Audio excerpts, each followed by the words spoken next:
سیدنا انس بن مالک کہتے ہیں کہ سوموار کا دن تھا اور آپ صلی اللہ علیہ وسلم کے حکم پر سیدنا ابوبکر الصدیق رضی اللہ تعالی عنہ علیہ السلام نماز فجر میں ہماری امامت کر رہے تھے۔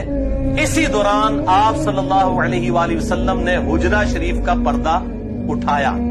کھجور کی چٹائی کا بنا ہوا تھا، ظاہر ہے وہ جب اٹھے گا تو آواز آئے گی مسجد کے اندر۔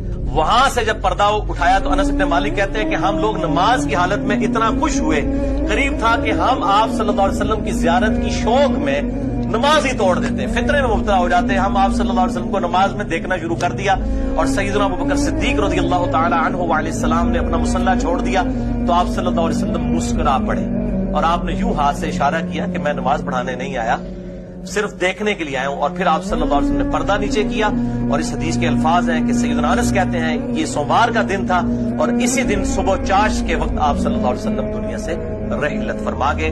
انا للہ و انا الیہ راجعون۔